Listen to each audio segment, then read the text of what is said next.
Hello everyone. आज हम solve करेंगे जामिया आरसीए 2021 का एंट्रेंस एग्जामिनेशन, जिसमें आपकी सी सैट के टोटल 10 क्वेश्चन आए हुए हैं। पहला क्वेश्चन ये है कि फोटोग्राफ में एक लड़की को देखते हुए अमर ने कहा।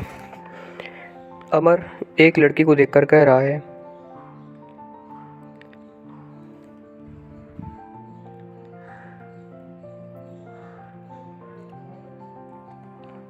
इसकी माता का भाई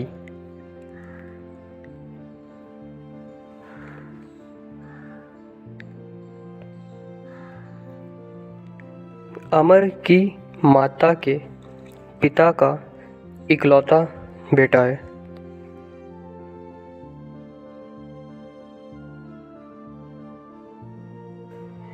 यानी अमर की माता और इनका बेटा भाई बहन हुए।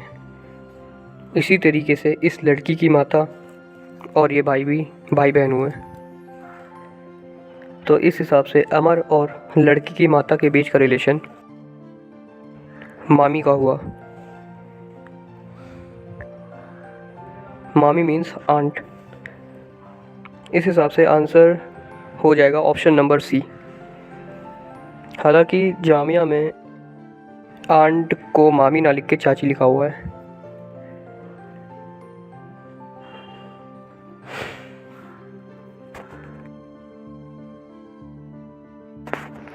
नेक्स्ट क्वेश्चन इज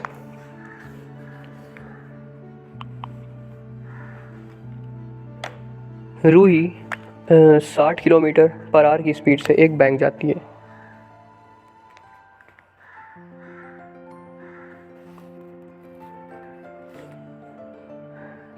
तो इस डिस्टेंस को हम लोग लेट कर लेते हैं x किलोमीटर। उसे वापस भी इसी डिस्टेंस को ट्रैवल करना होगा, यानी उसने टोटल डिस्टेंस ट्रैवल की x + x = 2x।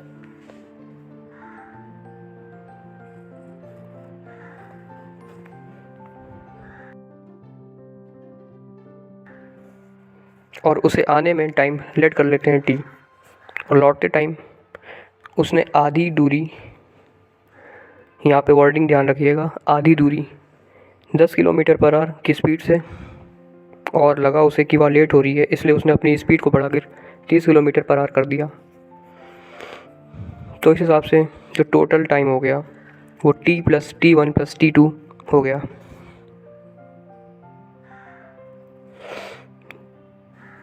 यानी हम लोगों के पास अब टोटल डिस्टेंस 2x और total time t + t1 + t2 हो गया। इस हिसाब से एवरेज स्पीड जो कि पूछी गई है वो होगी total distance upon total time.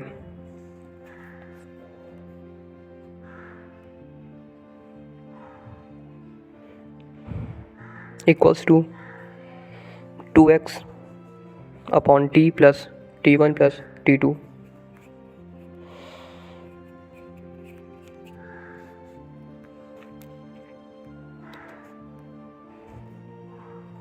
यहाँ पर अब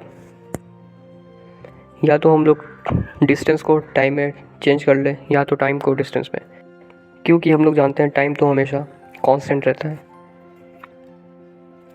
इसलिए टाइम को डिस्टेंस की फॉर्म में रखना ज़्यादा बेटर रहता है। इस हिसाब से t = हो जाएगा डिस्टेंस अपॉन स्पीड। डिस्टेंस है x और स्पीड 60 किलोमीटर पर आवर, और इस हिसाब से t2 हो जाएगा डिस्टेंस, क्योंकि आधी थी तो एक डिस्टेंस x/2 और दूसरी डिस्टेंस भी x/2 हो जाएगी। Then t2 = x2 x/2 upon 30, और जो t1 है वो हो जाएगी x/2 अपॉन 10। इस हिसाब से हम लोग वैल्यू रखते हैं t = x/60 प्लस t1 की जगह पे x/2 होल अपॉन 10 प्लस, और t2 की जगह पर x/2 होल अपॉन 30।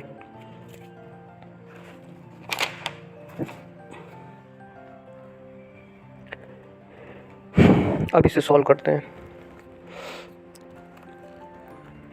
ये हो जाएगा 2x upon LCM will be 120, 2x plus 6x plus 2x equals to 2x, और ये 120 ऊपर आएगा मल्टीप्लाई में, और 2x plus 6x plus 2x हो जाएगा 10x, x कैंसिल हो जाएगा, देन बचेगा 2 मल्टीप्लाई 120 अपॉन 10, 0 0 कैंसिल, देन 12 2 24, तो एवरेज स्पीड आ जाएगी 24 किलोमीटर पर आवर।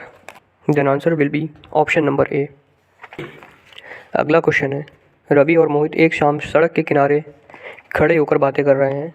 तो एक तरफ हो गए हैं रवि और दूसरी तरफ हो गए हैं मोहित। अब रवि और मोहित जैसे ही चलना स्टार्ट करते हैं तो इनकी जो पीठ है एक दूसरे के तरफ होती है, और रवि की जो शैडो है उसके ठीक लेफ़्ट साइड पे होती है। तो इसका मतलब है कि डेफिनेटली जो सूरज है वो उसके दाएं तरफ चमक रहा है। और क्वेश्चन पे ध्यान दीजिएगा, साफ साफ लिखा हुआ है रवि और मोहित एक शाम सड़क के किनारे, यानी ये टाइम जो है शाम का है, और शाम को जो सूरज होता है हमें पता है वेस्ट की तरफ होता है। तो इसका मतलब जो बाएं तरफ उसकी शैडो है वो ईस्ट है। क्वेश्चन पूछ रहा है मोहित किस दिशा में मुंह करके खड़ा हुआ है, तो डेफिनेटली छाया जो है उसकी ईस्ट है और सन है वेस्ट में, तो पक्का मोहित नॉर्थ की तरफ होगा। देन आंसर हो जाएगा option number B. Next question is JNU is written as 1017141322106, then PUCA will be written as। तो जैसा कि हमें पता है जे को हम लोग नंबर देते हैं 10, क्योंकि अल्फ़ाबेटिकल सीरीज़ में जे 10वें नंबर पर आता है। इसी हिसाब से N 14, उसके बाद U 21। तो आप नोटिस करिएगा इसमें 10 जे के लिए है, 14 N के लिए और 21 U के लिए। तो ये 17, 13 और 06 पे हमें ज़्यादा ध्यान ही नहीं देना है, क्योंकि आंसर तो ऐसे ही निकल आएगा।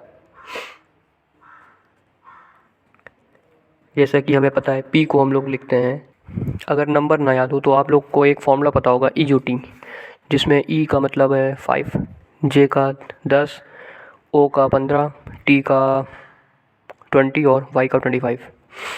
तो इस हिसाब से O अगर 15 है तो P डेफिनेटली 16 होगा। उसके बाद U 21, S 19 और A 01। तो सीरीज़ कुछ इस तरीके से होगी 16-21-19। तो इस हिसाब से हम लोग को ऑप्शन सी सही होगा।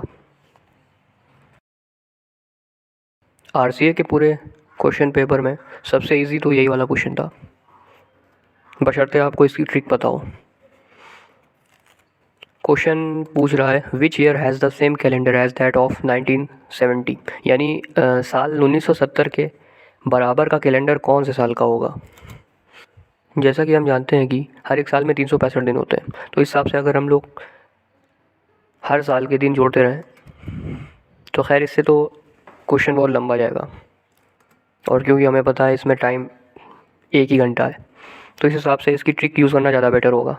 वैसे तो आप लोग को ट्रिक पता ही होगी, लेकिन नहीं पता है तो चलिए देखते हैं।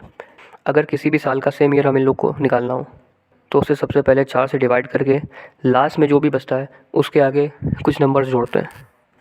जैसे डिवाइड करने के बाद अगर लास्ट में 01 आया है तो उसमें 6 जोड़ देते हैं, 02 आया है तो 11, 03 आया है तो भी 11, और 04 आया है तो 28।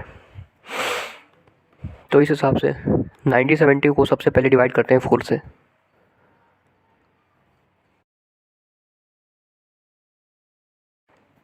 तो 4 4 16, 1 कैंसिल, रिमाइंडर हुआ 3, उसके बाद 7, 4 9 36, उसके बाद बचा 10, 4 2 8।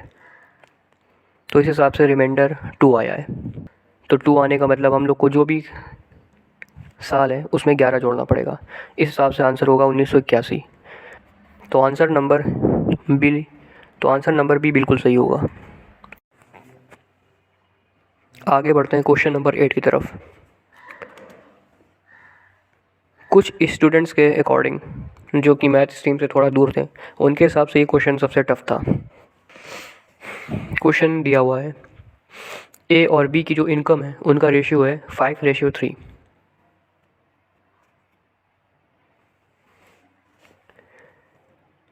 क्योंकि हम लोग जानते ही हैं रेशियो में कोई ना कोई एक नंबर कॉमन ज़रूर होता है, इस हिसाब से इनका कॉमन नंबर लेट कर लेते हैं x। ए की जो इनकम है वो हो जाएगी 5x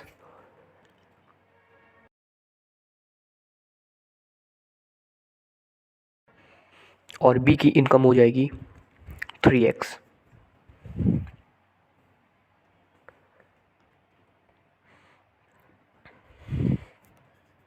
अगेन क्वेश्चन आगे कह रहा है ए बी और सी का जो खर्च है उसका रेशियो 8:5:2 है। फिर से इन रेशियो में हम लोग कुछ कॉमन मानते हैं। इस हिसाब से ए के जो एक्सपेंसेस हैं उसे 8y, बी के एक्सपेंसेस को 5y एज वेल एज सी के एक्सपेंसेस को 2y कंसीडर कर लेते हैं।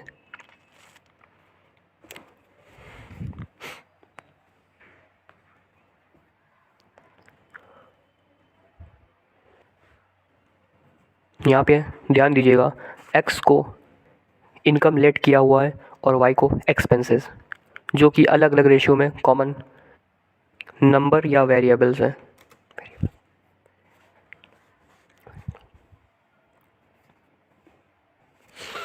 आगे क्वेश्चन कह रहा है अगर C 2,000 रुपये खर्च करता है, C खर्च करता है बराबर 2,000 रुपये,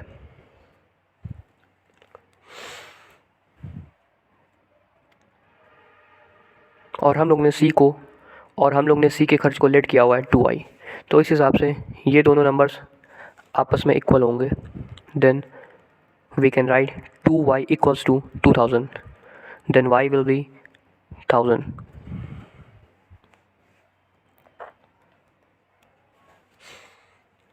आगे कह रहा है B 700 रुपये बचाता है, यानी B जो है वो सेविंग्स कर रहा है 700 रुपये की।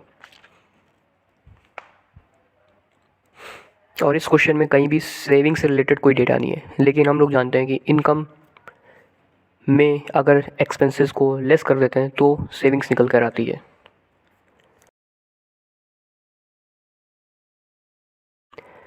इस हिसाब से B की जो इनकम थी वो थी 3x और जो B के एक्सपेंसेस थे वो थे 5y। Then equation will be 3x - 5y equals to 700। Then 3x equals to 700 plus 5y, और क्योंकि हम लोग जानते हैं y की वैल्यू है 1,000, इस हिसाब से 700 प्लस 5,000 जो कि आएगा 5,700।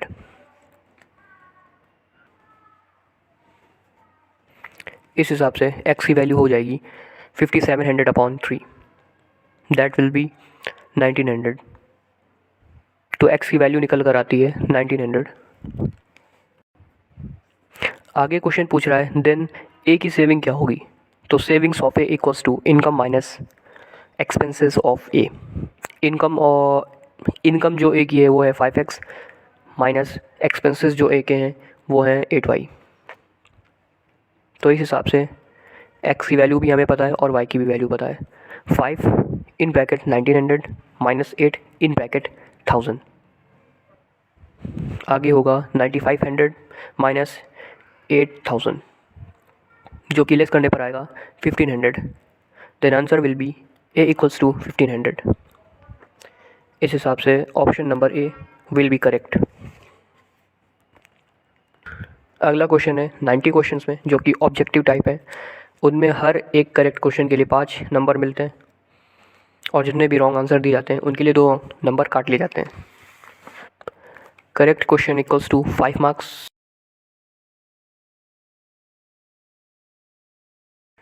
और जो टोटल नंबर आते हैं उस स्टूडेंट के वो हैं 387। इस हिसाब से लेट कर लेते हैं कि उस स्टूडेंट ने जितने भी रॉन्ग आंसर किए हुए हैं उसे x लेट कर लेते हैं।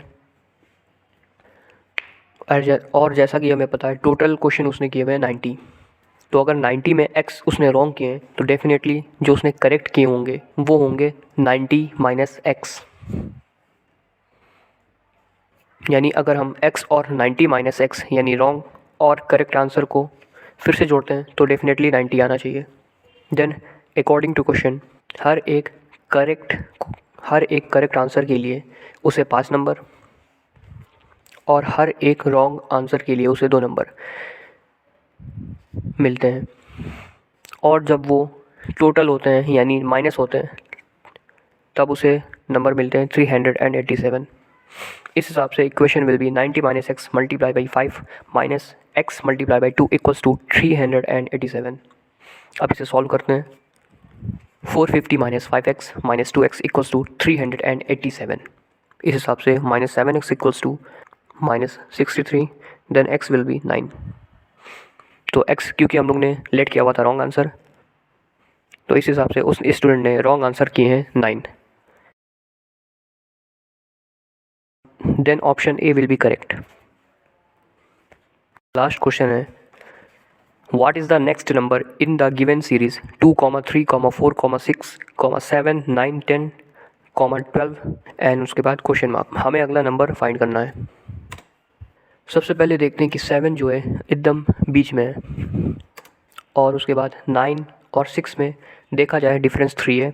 इस हिसाब से 4 और 10 के बीच डिफरेंस 6 है, फिर 3 और 12 के बीच डिफरेंस 9 है। इस हिसाब से हम देख सकते हैं कि 3, 6 और उसके बाद 9 जो कि डेफिनेटली 3 का टेबल है। इसके बाद डेफिनेटली 12 आएगा, यानी 2 और 12 के बीच में, तो 2 और जो क्वेश्चन मार्क का नंबर है उसके बीच का डिफरेंस होना चाहिए था 12। यानी अगर हमें डिफरेंस फाइंड करना है तो 2 में 12 जोड़ने पर हमें मिलेगा 14, यानी option C will be correct.